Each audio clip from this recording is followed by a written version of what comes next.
I've been doing this for 10 months so far, and I've been making about $1,500 a month. It's also turned into a way that I can justify all those stupid little impulsive buys that I make.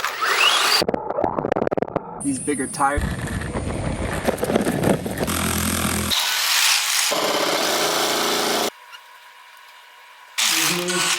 Because I can make videos on those things.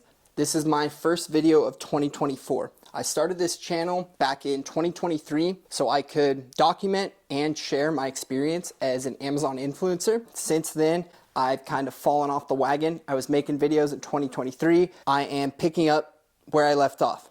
I know there's a lot of other people on YouTube who have Amazon influencers down to a science. I'm gonna share my experience. I have a full-time 9-to-5 job, and so far I've just been approaching Amazon influencers as a fun little side hustle. So I don't claim to be an expert on this. Like I said, there's a lot of other channels out there that have this down to a science, but I'm gonna share my experience. If you wanna see how I'm doing, make sure you like this video, subscribe to my channel. I'll keep you up to date on how I'm doing. So I'm here to offer just another perspective. In this video, I'm actually going to share one of my best performing videos on Amazon. This video alone has made me over $1,500. All I did was answer the same questions that I would have had before I purchased these two. So now my video is the very first product video to show up on the listing for this hard drive and this hard drive. From here on out, I'm going to try my best to make more videos just like this one.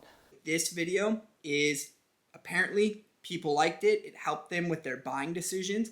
So if you go to the product page right here, I'm going to click on this first one right here. And up here, you can see that I am the very first video on both of these. So I'm comparing two different solid state drives, and I'm the first video that appears on both listings. So here I have two SanDisk portable SSD drives. The main difference between these two are their appearances. So this is the Extreme SSD drive, and the outside has kind of a rubberized finish to it, whereas this one here, it's more just plasticky. It has this little rubber loop right here, so you can attach like a lanyard to it. This one has this cutout, so you can attach a lanyard to it. But the other significant difference between these two is the Extreme SSD.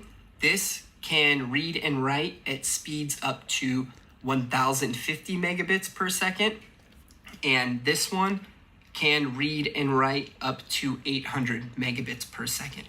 So aside from the slight size difference, this one's a little bit smaller, and the feel of them, the speed of these vary slightly. So this one's a little bit faster, but 800 megabits per second is still incredibly fast. So the only big difference I see in performance between these two is when I'm transferring a large amount of files. So if I'm transferring 50 to 100 gigs, I'll notice that this will do it maybe 5-6 minutes quicker than this one. But still, when I'm transferring up to like 100 gigs worth of stuff, I don't need it to finish right away.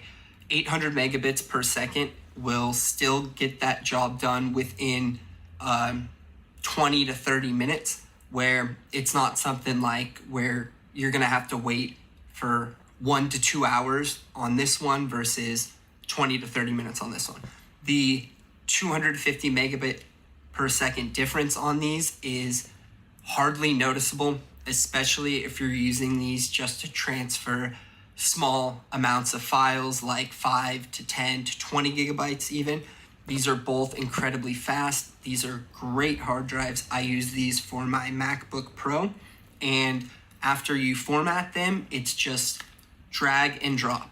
You drop these in, you drag your files into whatever you want to name these, and they transfer right away. These are both awesome hard drives. I definitely recommend these. I've had this one for 2 or 3 years now, and I just got this one recently for a different use. I wanted to keep some different files on here. This one is 2 terabytes and this one is 1 terabyte. I absolutely recommend these. You cannot go wrong. One other difference is this one comes with a USB Type-C to a USB-A cable. So here you have a USB-C input here and a USB-A. This one comes with a USB-C to USB-C cable. So you have your USB-C here. So if your computer has a USB Type-C input and you purchase this hard drive, you might need to purchase an adapter or use a different cable. One other thing to note, I have noticed that these work best when you use the included cables for these. I've tried using just an Apple USB Type-C cable, and these don't transfer as fast when you use different brand cables.